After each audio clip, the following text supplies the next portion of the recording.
¿Hablas español? Sprichst du Deutsch? Kan du norsk? If you've had that sound from Babbel before, I bet you do. Babbel is the science-backed language learning app that actually works. With quick 10-minute lessons handcrafted by over 200 language experts, Babbel gets you on your way to speaking a new language in just a few weeks. With over 16 million subscriptions sold and a 20-day money-back guarantee, just start speaking another language with Babbel. Right now, up to 55% off your Babbel subscription at babbel.com/Spotify podcast. Spelled babbel.com/Spotify podcast. Rules and restrictions may apply. Welcome to Mind Love, episode 85. Today's episode is all about managing expectations for yourself, life, and relationships. A great way to kind of navigate expectations in a relationship is collect evidence for everything that is working. Too many people in relationships, especially the more long-term they are, they start collecting evidence for all the things that bug them. Oh my God, he left his clothes on the floor again. Oh my gosh, does she ever clean the dishes? Oh, that laugh. Oh, the snore, whatever it could be. When we get out of that cycle of collecting evidence for the negative, then we start to be pleasantly surprised. Turn up your frequency with Mind Love. Bite-sized brain hacks for seekers, dreamers, and doers. It's time to give your mind a little love with your host, Melissa Monti.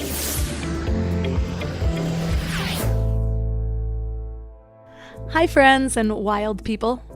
I'm going to start this episode a little bit different, just to make sure that you release any expectations you had around how this episode would start. I want to give a shout out to One Love, who left a review for me on Apple Podcasts. That made me really happy. And it says, "I've been addicted to this show since I started listening to it a few weeks ago. Thank you for the great interviews and life-changing advice." Thank you so much for taking some time out of your day to leave me a review. They really, really help. So if you're out there and you want to find a way to give back to Mind Love, take a second and leave a review. They make me super happy and I love them, and they actually really help the growth of the show. And I also want to give a shout out to Aaron Kelly and Amelia Ryan, who let me know on Instagram that apparently they have a group thread going called Mind Lovers because they're huge fans of the show. Honestly, that comment had me smiling for days, and totally unexpected. Maybe that's why it was so good. And if you're out there and you're like, how cool, I wish I could have a shout out, connect with me on Instagram at MindLoveMelissa or leave a stellar review on iTunes. Okay, now for the stuff that you're really here for. Today we're talking about expectations. And real quick, fun fact, briefly in college I worked for a dating company called Great Expectations. It's the dating company that Saturday Night Live actually had a spoof about called Lowered Expectations. And due to practices that eventually led me to quit, I hope that company is finally out of business, or they've at least changed their name to False Expectations. Anyways, expectations, the root of arguably all disappointment. Seriously, all of it. Because how can you be disappointed if you didn't expect anything in the first place? And if you're at home thinking, oh crap, I have expectations for everything, you're not alone. We all have a past. And what happens when you have a past, as all living things hopefully do, is that in order to survive and to learn and to not be wandering around aimlessly with no sense of anything ahead, we form a sense of pattern recognition, which often creates expectations. And here's another pattern for you. There's a lot going on in our human brains that evolved during our cavewoman survival years that we just haven't yet calibrated for modern day life. And expectations might be one of those. There's a saying that you may have heard. I think it came from 12-step programs, but it says, expectations are premeditated resentments. Mic drop, right? Premeditated resentments. That is a powerful statement. So where does this come from? We might be projecting our past into our futures. Or maybe we just have this imaginary standard that we're holding something or someone to. But just because we expect something doesn't mean that it's going to happen. And this becomes a real problem when we pin our hopes on happiness on having these expectations fulfilled. It's basically giving the reins of our happiness to our circumstances or to other people. So if you're anything like me, there's all these questions whirling around in your head that sound something like this. What about planning? How do you not have expectations when you're planning for the future? Or the power of intention. Aren't we supposed to be envisioning our futures daily to make a greater chance that it's going to happen?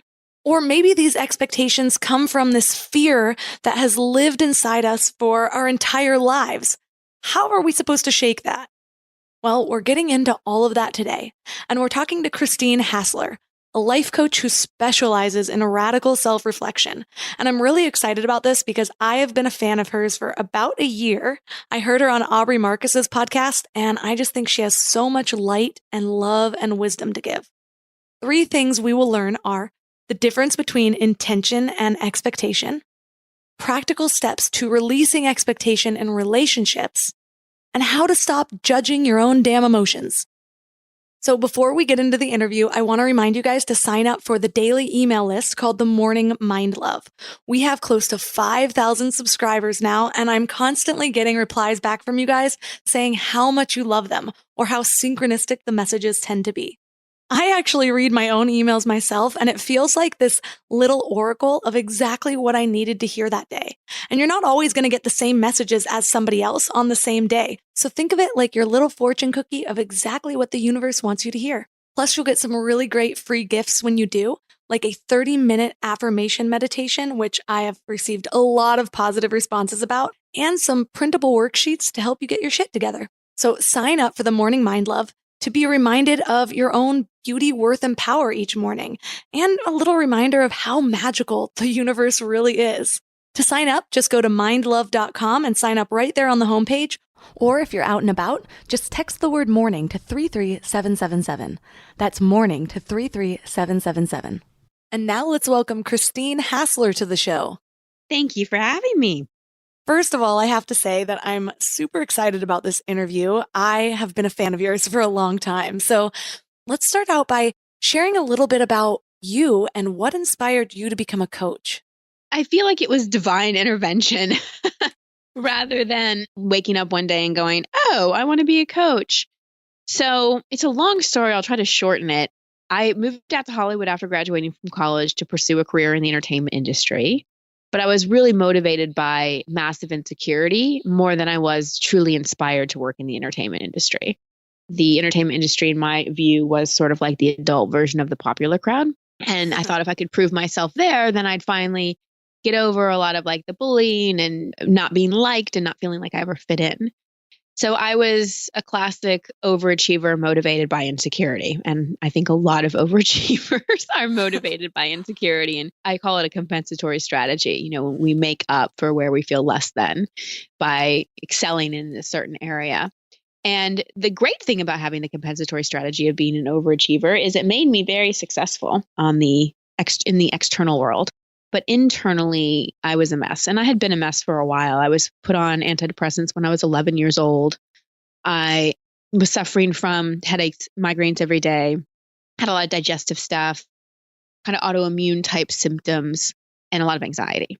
And so I was really good, Melissa, at wearing a mask. I was really good at pretending that I was okay. And that was one of my survival skills because especially with being ostracized at school and having girls pass around a note in one of the classes that was handed to everyone but me about how I'm an awful person and don't be my friend, I had to put on my game face in order to survive. And so pretending I was fine, and I love the definition of fine, feelings inside, not expressed, that I had that down to, you know, I did it professionally. I really looked like I had my act together. And so I reached a certain point in my career in Hollywood where it was like the pinnacle of my career. I had been promoted at a very, very young age, and I was an agent and working at one of the biggest agencies. And I had a boyfriend who was a Hollywood producer. So I was Oscars and Golden Globes and hanging out with celebrities. And no matter what box I checked off, the job, the body, the boyfriend, the money,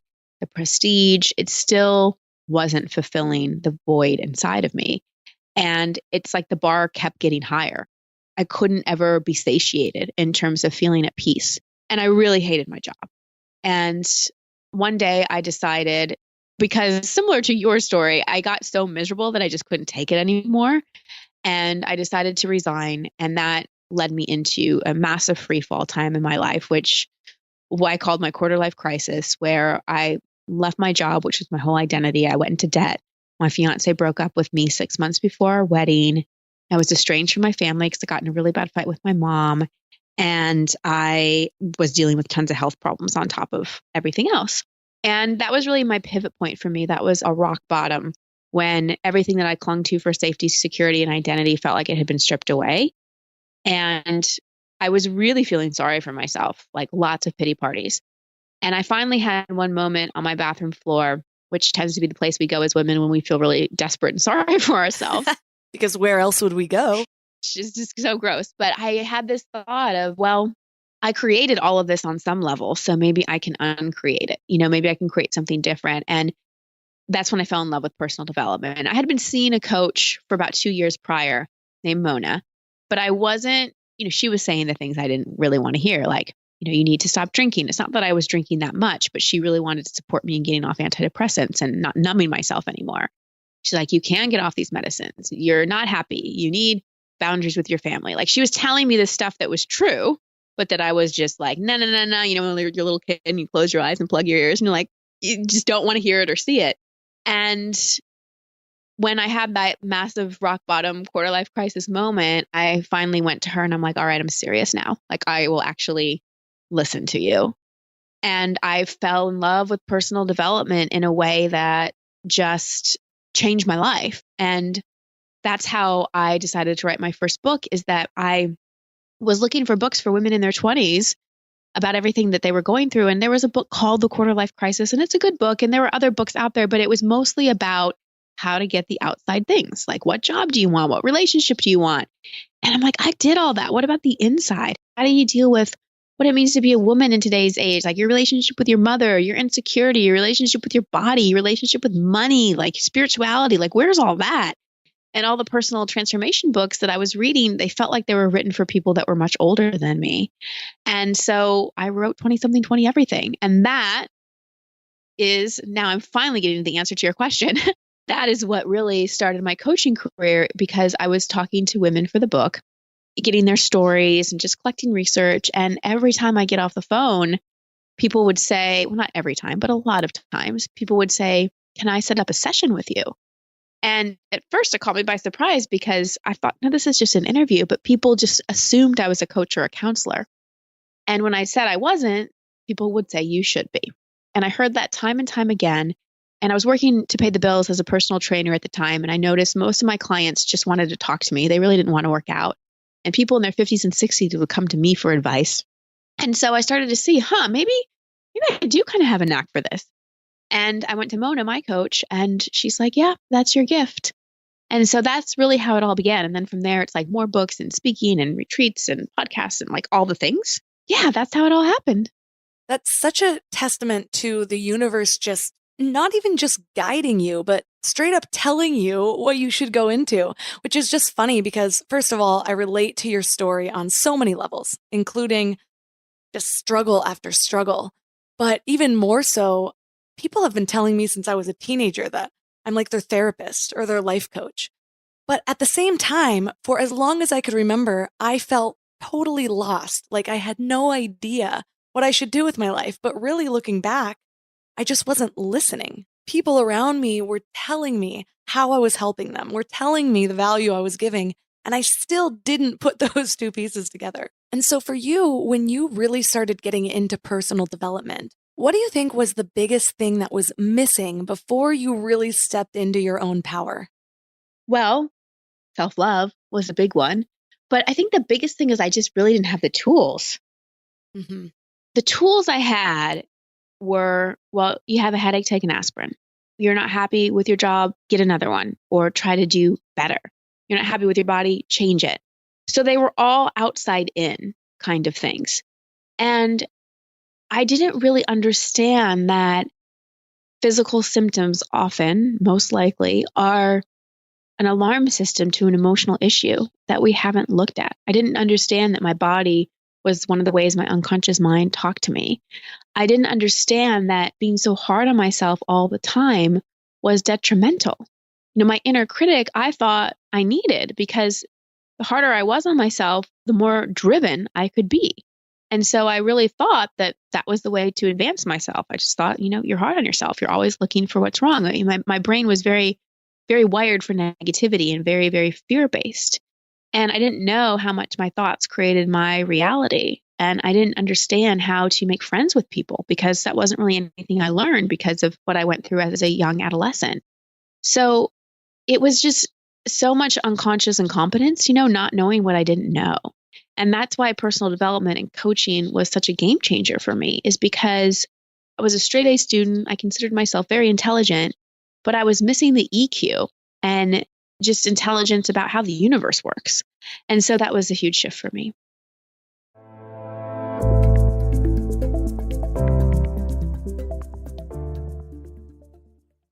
Before we go deep today, I want to give you a little gift, and I want to give it to you every single day. It's called the Morning Mind Love. I know how life can be. You're all fired up after an inspiring episode, and then a new day or a new challenge comes at you, and it's just hard to keep up that energy. Well, the Morning Mind Love is kind of like an oracle from your higher self to help you start each day with a positive focus. Plus, when you sign up, you get 2 free gifts, a 30-minute binaural meditation and 30 days of journaling prompts to help you remember who you truly are. And it's all completely free. So join over 9,000 people and go to mindlove.com to sign up or text the word morning to 33777. We're all searching for something better in life, right? Better habits, better mindset, better relationships. But when it comes to hiring, searching isn't always the best approach. Instead of searching, why not match? That's where Indeed comes in. If you need to hire, you need Indeed. It's your go-to matching and hiring platform with over 350 million global monthly visitors. Their matching engine helps you find quality candidates fast. And I mean really fast. Did you know that in the minute I've been talking to you, 23 hires were made on Indeed worldwide? That's what I love about Indeed. It's like having a mindful hiring assistant. Instead of getting overwhelmed by endless resumes, you can schedule, screen, and message candidates all in one place. The platform actually learns your preferences, so the more you use it, the better it gets at finding people who align with your vision. And get this, 93% of employers agree that Indeed delivers the highest quality matches compared to other job sites. That's why more than 3.5 million businesses worldwide use Indeed to hire great talent fast. I just love that it keeps all of my hiring processes organized. I can do everything right there instead of having spreadsheets and notes and video call links. And listeners of the show will get a $75 sponsored job credit to get your jobs more visibility at Indeed.com/mindlove. Just go to Indeed.com/mindlove right now and support the show by saying that you heard about Indeed on this podcast. Indeed.com/mindlove. Terms and conditions apply. Need to hire? You need Indeed.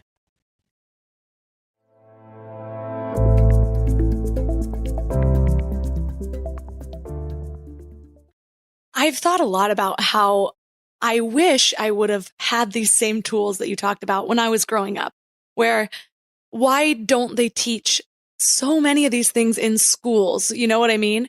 But one thing that I'm kind of coming to realize is I wonder how much of it is just the way we're evolving as a species. We can say like, oh yeah, 20 years ago, I can't believe they weren't teaching us these self-development things, but how many people really knew that? How many people still don't know those things today? And it's our job as light workers or people that are doing the seeking to share that. This is where that information is going to come from. And maybe that can start to speak to, the school systems after the few decades it takes to actually get the curriculum approved, Yes. Well, this is part of my long-term mission, is getting into the educational system, because I just think it's so, so, so important that little kids learn how to process their emotions. Then they learn how to understand that their mind can create their reality. I took a year of Texas history. Like, how has that helped me in life? Zero. And I think the school system is so based on memorization than actual true learning and experiential learning. No, I have 2 master's degrees, one in spiritual psychology. And what I love most about my 2-year program at a place called the University of Santa Monica, unfortunately, they don't offer master's degree anymore, but they still have online programs and certification programs. The thing that I love the most about it was all experiential. We learned something about the phases of development in psychology, and then we'd have an experiential session where we'd be the actual client and the counselor and the neutral observer and work whatever we just learned. And I think that that's also sometimes what's missing in the personal growth industry, and why, I'm so committed to teaching people in a different way, is that just a lot of information is thrown at people And we need more experiential work, which is why it's so important to go to retreats, involve yourself in processes. I mean, you did a lot with your yoga teacher training. We need the experiences and not just the information. I agree 100%. In fact, we were just talking about that on the episode we recorded for your podcast. But we were saying about how so often we have these ideas, or maybe we're reading self-development books and we're getting the information, but it's not until you ground it into the real world by actually taking action on it that it starts to change the way you think or change your behavior patterns. And until you do take action, you just end up mulling it around in your head and overthinking these so-called best ways to be.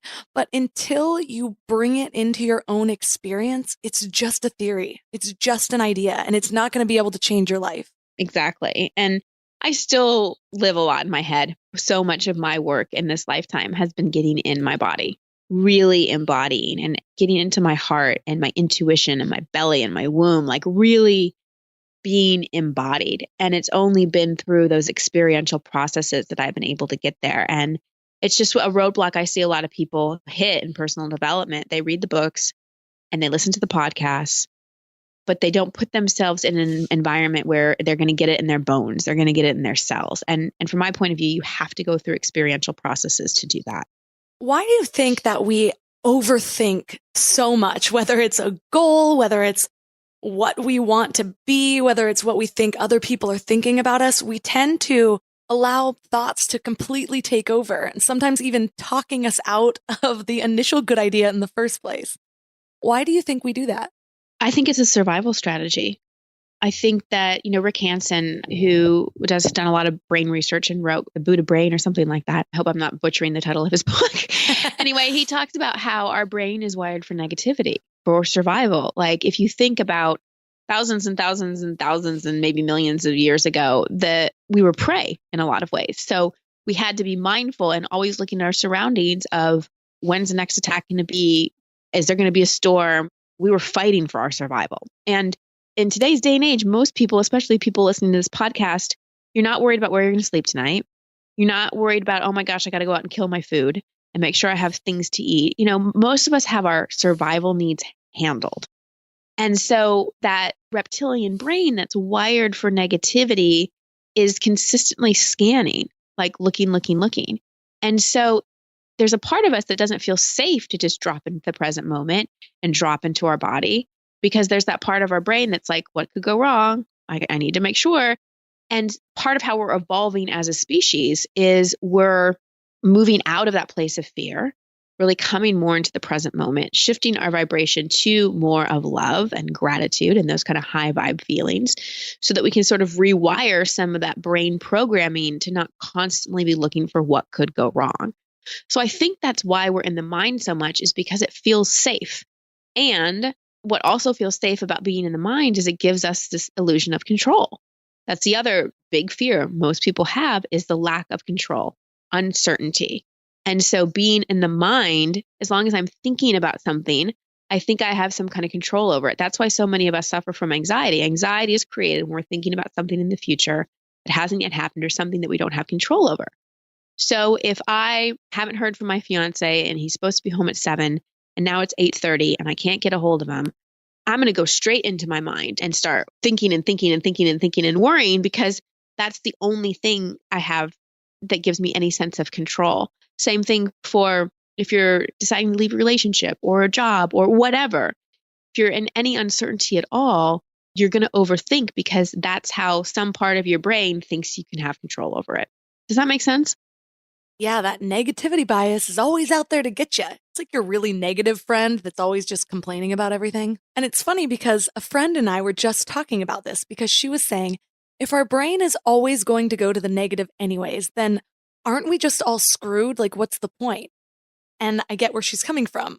I can actually get that way about most things in life every now and then, where I'm just like, why am I trying so hard? We're all going to die anyways. Mm-hmm. It's usually my cue to meditate, take a deep breath, drink some water, sleep a little. So I totally get the tendency to just throw it all to the wind. But when I learned about the brain's negativity bias, I had a different take.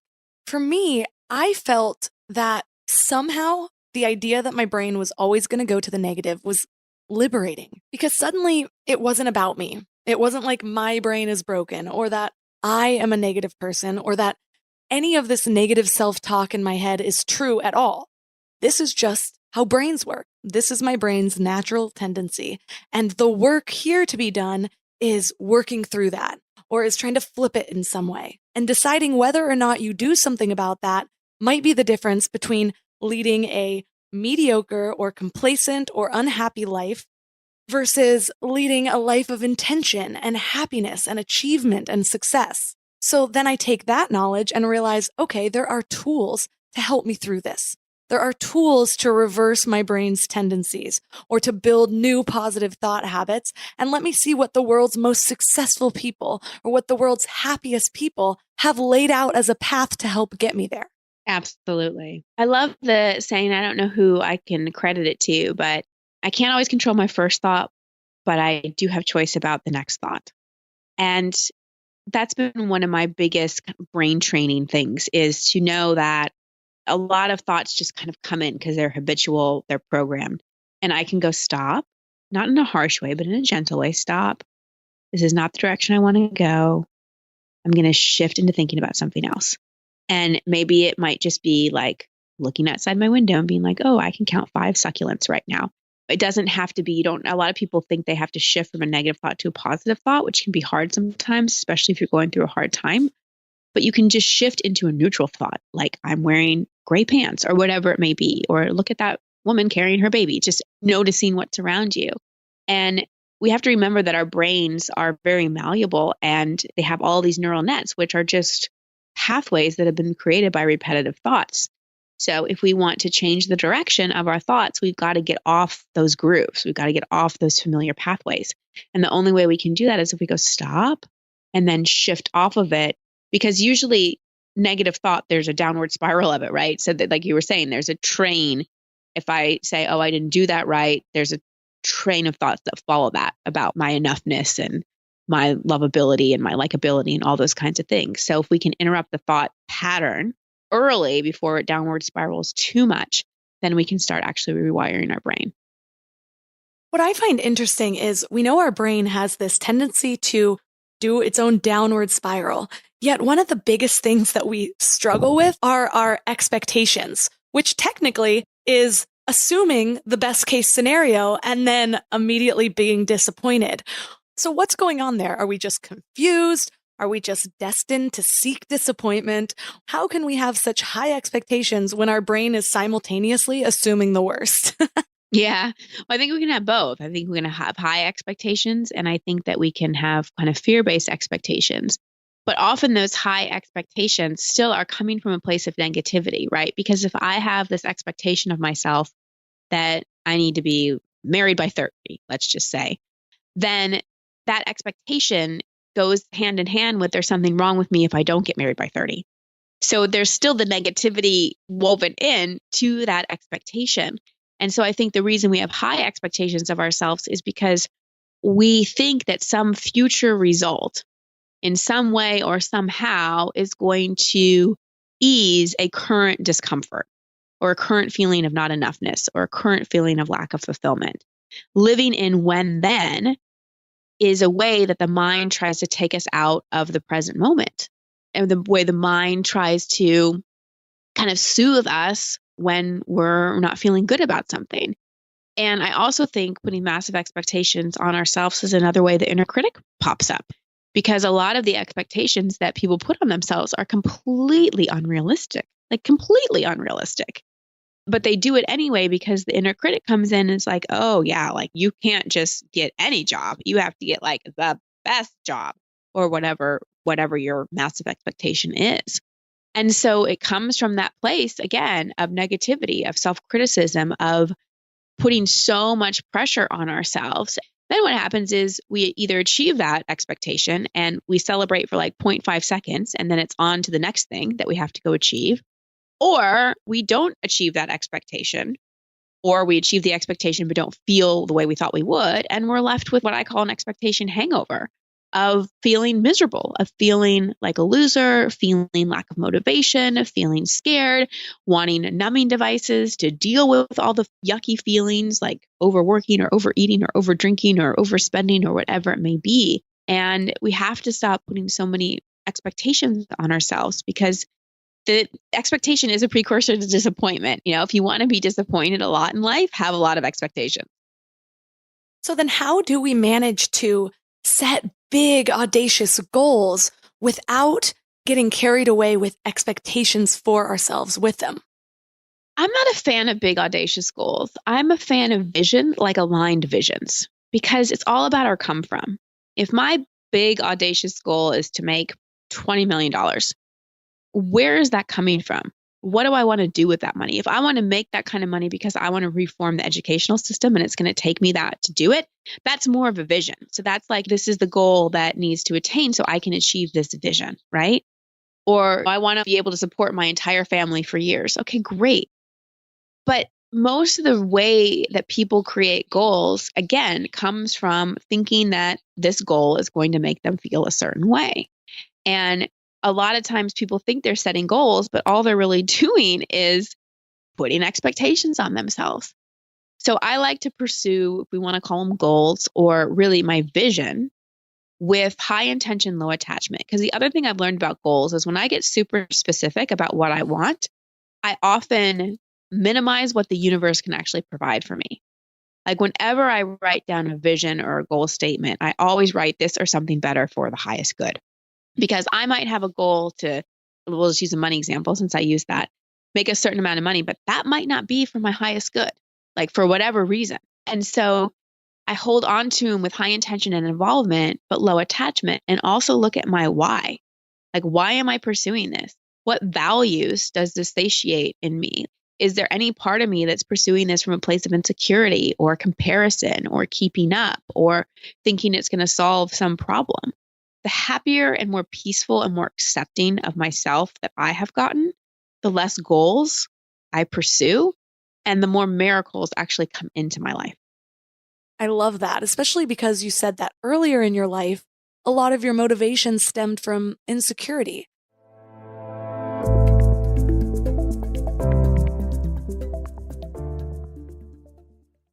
You know what I love about the start of a new year? It's kind of like opening a fresh notebook.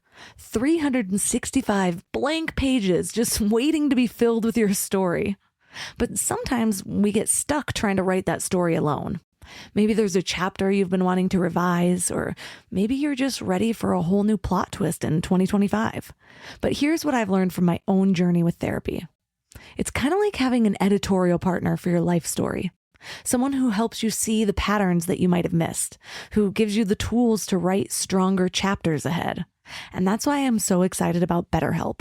They've made therapy accessible and easy, serving over 5 million people worldwide. With over 30,000 credentialed therapists, each with different specialties, you can find someone who really gets your unique story. But what I love is how flexible it is.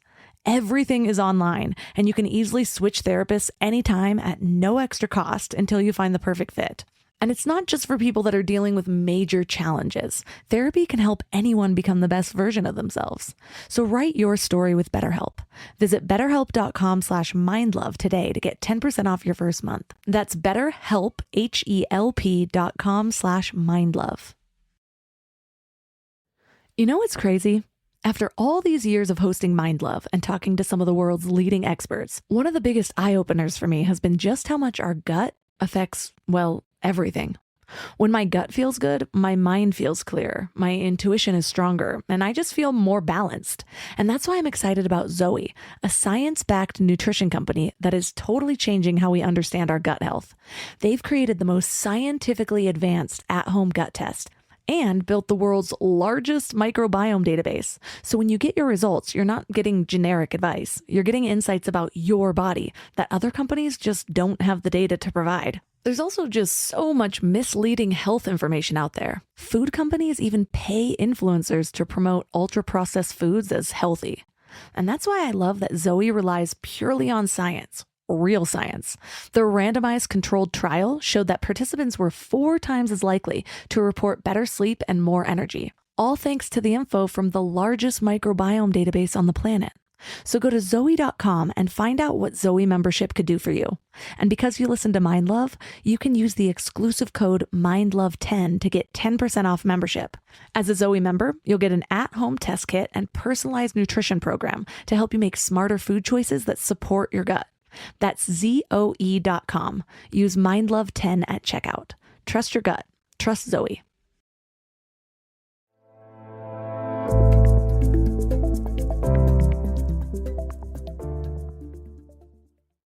I love that, especially because you said that earlier in your life, a lot of your motivation stemmed from insecurity. And I think that that's something that a lot of people can relate to, partially because most of the messages we get when we're younger are around some idea of perfection or of beauty or really just putting value on the wrong metrics. And so when I really look back on my entire adolescence, I didn't know how to find happiness. Because for me, finding happiness meant first fulfilling all of these outside pressures or what I thought were expectations or reaching perfection. And once I was there, then I would be happy. And so I think the same thing can happen with money. It actually reminds me of my hubby because for some reason in his early 20s, he set a goal to be a millionaire by the time he was 27. So when 27 came around and we weren't even close, there was a lot of disappointment followed by an expectation hangover. And when we look back now, we laugh. We were kind of naive. And so we backtracked and we went back and we're like, well, why do you want $1 million? Like, what do you actually want to do in this world? What legacy do you want to leave? Or even just something as simple as what lights you up? What's your ideal life? Now base the goal on that. And if you can figure out the exact dollar amount it'll take to get that, then fine. But if it's just to be a millionaire, how is that going to really make you happy even once you get it? Exactly. And that's a really good question. I interviewed a gentleman named Ken Honda a couple months ago and for my podcast, and he said, what you appreciate appreciates. And that's so true. Like if you're constantly looking for a future goal, then you're paying a lot of attention to what's missing rather than really appreciating what you have right now. And I know that so much in like the entrepreneurial community, the personal growth industry is all about hustle and pursuing your goals. And I just not disagree. I'm not aligned with a lot of it. And as someone who was a massive goal pursuer for most of her life, who made the transition to having vision, having intention, but really like enjoying my life and realizing that no one on their deathbed says, oh, wow, I'm really glad I achieved this goal and that goal and that goal. They're more about how did I live my life? Who did I spend my time with? And someone may be thinking, oh, what about relationship goals? What about that getting married by 30 or having a baby by this age or whatever? This was so hard for me to wrap my head around, especially before I met my fiance and I was single for like a long time in my 30s. And people would say, well, you've really got to let go of it. Really surrender it. Maybe it's not for your highest good to be with someone. Maybe that's not your path. And I would want to punch those people in the face. I'd be like, no, I want this. And I finally got to a place where I held it as a vision and as an intention, and I let myself long for it. But I didn't have any suffering or attachment to needing it to happen. I stopped making it a goal. I stopped working on all the apps and doing all the things and trying to make it happen. And that's the thing. Like, I think the most important things in life, the real heart-based things in life, we can't make happen. We can make a blog happen. We can make an online business happen to a certain degree. We can make some of those things happen. But when it comes to like relationships and the real heart-based things and even stepping fully into your calling in the most aligned way, there has got to be a co-creative process to that. You've got to dance with the universe on that one. And if you're so controlling and attached to your expectations and fixated on your goals and whiteboarding everything and having everything calendared and just really in quote unquote too much control of your life, then you're not dancing with the universe. You're a one-man show. And yeah, you may achieve your goals, but are they your truest heart's desires? I'm glad you brought up relationships because I know that we do place so many expectations on ourselves and we tend to beat ourselves up. But I think another part of our huge expectations come from when we are in a relationship or expectations of the people around us. And I'll be real, I definitely struggle with this because I think part of it is just pattern recognition. You spend your life with somebody, or you spend every day or even once a week with someone, and you start to think you know what they're going to do, or you expect them to know what you like and don't like. And so when they somehow break that pattern, it can be jarring or disappointing or whatever it might be. So how do you recommend that we start to manage our expectations with other people and just allow things to flow and allow things to change a little bit more freely? Well, I think it comes back to self-love and our relationship with ourselves, which I know you're so amazing at teaching about.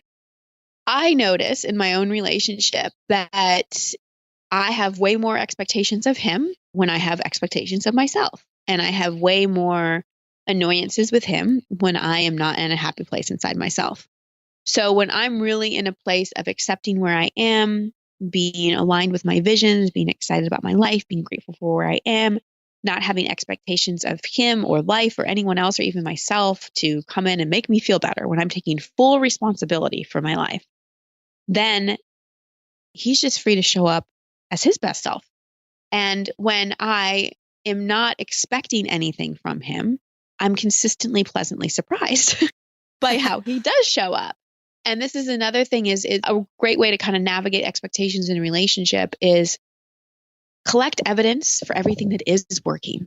Like really collect evidence for everything that is working. I think too many people in relationships, especially the more long-term they are, they start collecting evidence for all the things that bug them. Oh my God, he left his clothes on the floor again. Oh my gosh, does she ever clean the dishes? Oh, that laugh. Oh, the snore. Whatever it could be. Or they're not doing enough personal growth work. I actually just recently did a podcast episode on that with Stephanos about how you get your man into personal growth work, because that's one of the most common questions I hear from women. They have massive expectation hangover that they're doing all this work and their man isn't.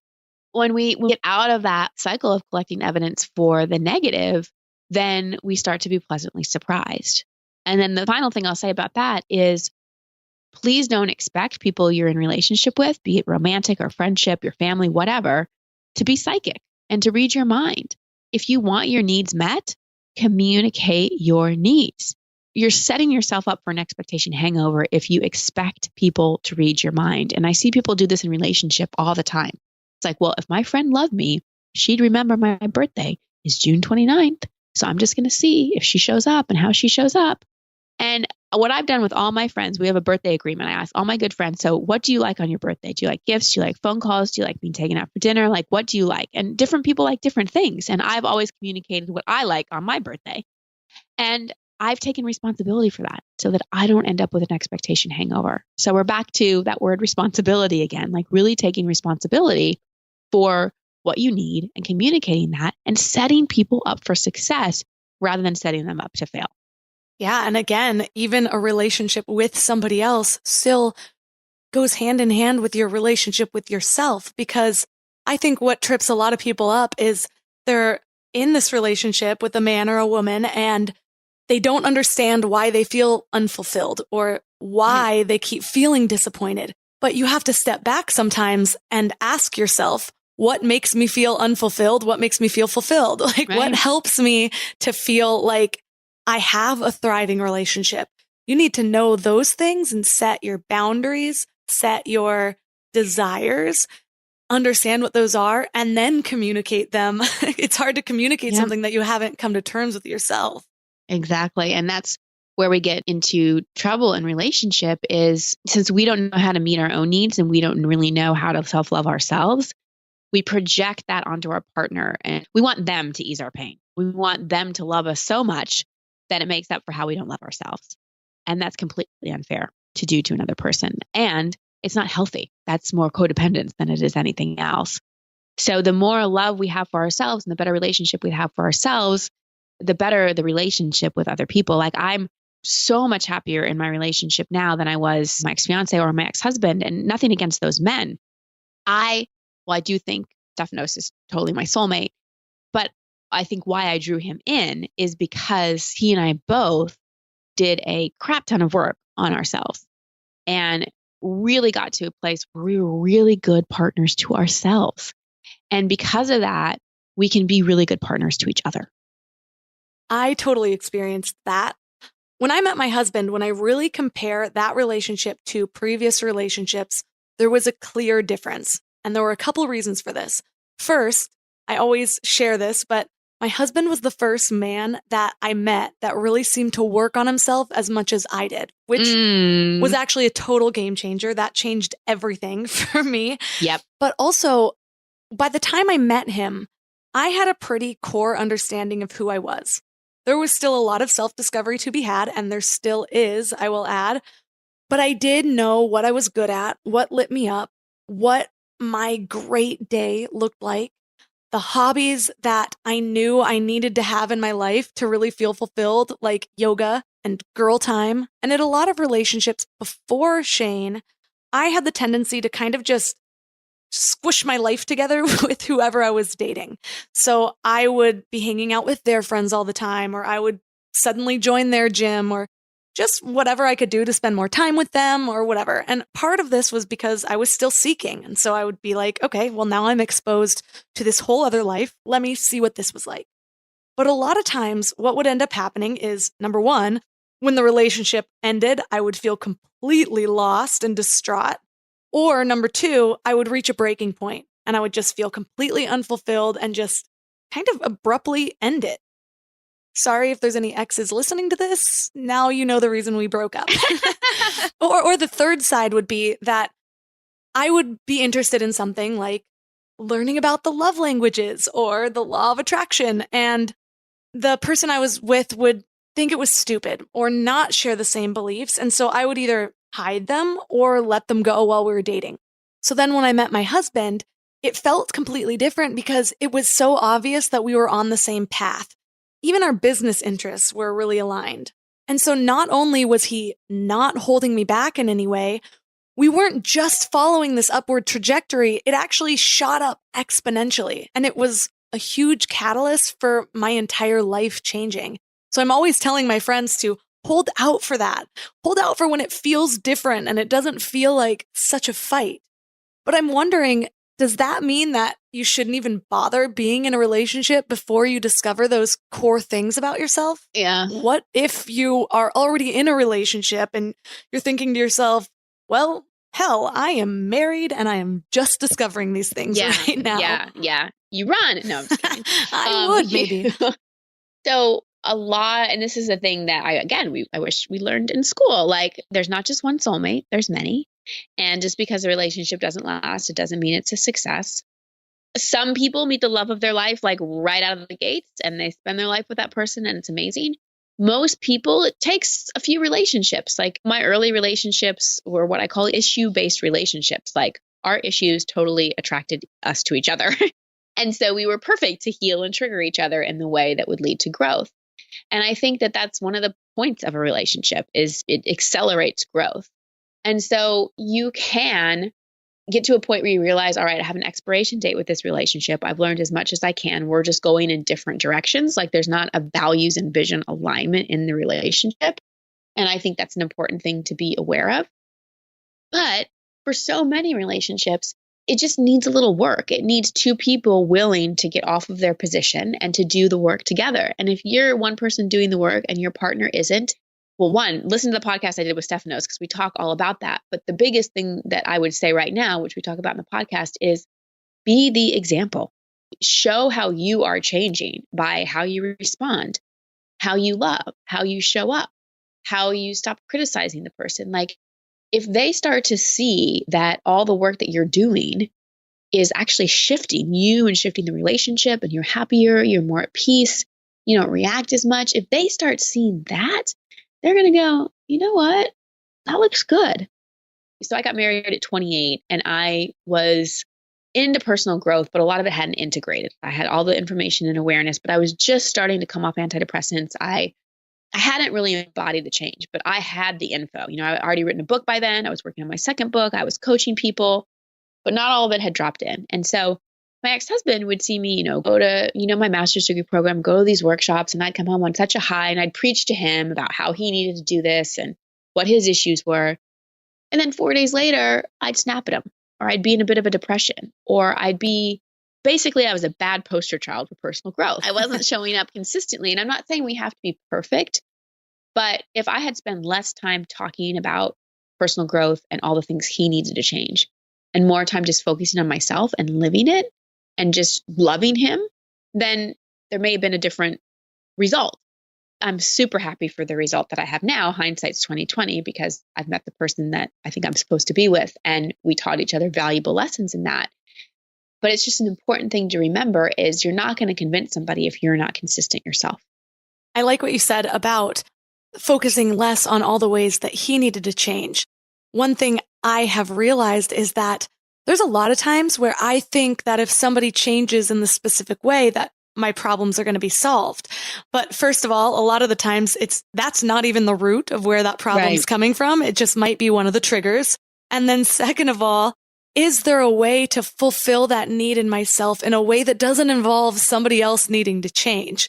And sometimes if you can find how to fill your own hole, that sounded dirty, but how to fill your own need before expecting somebody else to fill your hole. I can't get it out of my mind now. No, it's both the dirty expression and the metaphor work because we're just looking for love, whether it's physical love through sex and connection and intimacy or someone to take care of us. We just want to be loved. And I'm not saying that you have to be in this place of massive, perfect self-love before you can meet someone. It's more about you're more likely to meet someone who also is good to themselves. The better I am at loving myself, the better I am at loving my fiance. And I'm sure that you see that in your marriage too, Melissa. It's like the better you are at loving you, the better you are at loving him. And that's just the way it works. And it's a lifelong process. So I think the most important thing is to find someone who loves you for how you are and is willing to grow with you. A lot of people ask me about monogamy because Stephanos and I have chosen that that's the path that we're on. I have a lot of friends that are in the open relationship community, and it's been a big conversation in my life for about 5 years now. And how we think about it is neither one of us are going to be the same person in a year, 5 years, 10 years, because we're so committed to growing. And I think that that's why so many relationships, you have expectation hangovers in so many relationships is because people are bored. And unless you're consistently choosing to get out of your comfort zone, unless you're consistently choosing growth experiences, you're going to get bored first with yourself and then with your partner. So you don't have to have multiple partners. I mean, if that's your jam, go for it. But if that's not your jam, you can have multiple partners in the same person if you're both committed to growth. I remember standing in my living room with my husband a few months after I started Mind Love. And like we talked about on your podcast, I was in a job that left me completely unfulfilled, and it was seeping out into my relationships because my CEO was a little bit toxic for me. There were moments where he triggered me in ways that other people definitely couldn't. And so that would seep out into my relationship, which was one of the biggest motivators for me to get out of it. And so a few months after I actually started living into the things that were fulfilling me and making bold choices to make myself happy instead of what was expected of me, or at least I thought was expected of me, I was standing there with my arms around him. And I remember saying, I didn't know it was possible to love you more until I started loving myself more. And now I feel like I have even more love to give. I'm not needing you to fix so many things for me. I've fixed those for myself. And now the main thing in between us is just love and creation. And it was such an eye-opening moment for me. And our relationship has been different ever since, but it took me filling my own needs first. Absolutely. That's the way it works. I'm wondering about emotions though, because emotions come into play with every single thing that we do. But we're used to suppressing them in a lot of different ways, whether it's in our relationship, whether it's just in our relationship with ourselves. And so I'm wondering, how do we actually learn to get in touch with our emotions so we can allow them to guide us instead of just stuffing them in? Well, I have a whole section on that in Expectation Hangover because it's hard. It's harder for people that have suppressed a lot of their lives. But the easiest way that I have found to start getting in touch with emotions is journaling. And that can look like just classic journaling, or it can look like what I like to call release writing, where you just pen to paper, stream of consciousness, write so messy you can't even read it later, as a way to start to access your emotions. And it's important to handwrite it, not type, because it accesses the emotional center of the brain when we handwrite. But it's really just creating this space for ourselves to feel and not suppressing them. And most of us in today's day and age have a gazillion different forms of distraction, our phone being the primary one. And it's easy to just stuff our feelings inside and just distract ourselves with being busy, with addictive things. Most of the time people don't feel is because their suppression strategies are so strong that they don't have to. But what happens when we hold emotions in for years and years and years is we get things like depression, anxiety, disease. So many of the physical ailments that we get today, there's a lot just based on the toxins in our environment, but that's a whole other podcast. But compound that with emotional suppression, and you're setting yourself up for something in your health to go wrong. And that's why I'm so passionate about emotional release work, is because we can't control all the toxins we're exposed to. Even someone like me who's very conscious, just the fact that I love to travel, I'm exposing myself to toxins just by going on an airplane. So how I combat that is I want to make sure emotionally and unconsciously I'm as clean and as pure as I possibly can be. So I think sometimes realizing the importance of how important it is to feel is important, but it really requires slowing down. And that's why I think a lot of people avoid meditation, is because they can't stop their mind. But why they can't stop their mind is because if they can't stop their mind, they've got to learn to feel. And often what we feel is uncomfortable. And it's so important, Melissa, when we're feeling any kind of feeling or experiencing any kind of emotion, not to judge it. When we judge emotion or we analyze emotion, that's how it gets recycled. And we recycle emotion, meaning we have like a feeling or we have a cry or something, but then it just kind of goes back in and we don't really feel any relief. And that's because we're judging ourselves. We think we're weak. We think that we shouldn't be crying. We are angry that we're upset. Like we're not in a space of compassion. So it's so important in emotional release work to be in a tremendous state of compassion. What I find interesting is that I actually went through a stage of, I think I was judging my emotions more when I first started getting really deep into self-development. And kind of like you said, where you had this awareness, but not really the integration from your self-development. It was around that time. And so for me, when I was developing myself, I created an expectation, bringing that full circle, that I was going to reach this place of none of this stuff ever bothering me anymore. But I didn't realize that personal development is more about developing tools so that you can do stuff at those certain times. And so for me, it's interesting too, even being the host of Mind Love. In one moment, I might be this person where I'm viewing myself as this person who inspires people and guides them to their highest self. And then maybe 20 minutes later, I feel like a toddler who just can't get her shit together. and I beat myself up because I think I'm supposed to be this other person. When really, if we can accept the fact that we're going to have a full range of emotions, and that's good. It's our body's way of talking to us, but then not identifying with it too much and just realize it's something that's moving through you. It doesn't have to be you. Exactly. And you said the key thing, moving through. Emotion is energy in motion, emotion. So if you can just move it through with so much compassion, you'll start to feel a lot more relief. You'll start to trust yourself more. And from my point of view, holding compassionate, safe space for your emotional expression is a massive part of self-love. Well, thank you again so much for joining me in this hour. Shout out to my friend Brett, who is a huge fan of yours. So we were both very excited about this episode. Oh, my pleasure. For listeners who would like more of you, where should they connect with you online?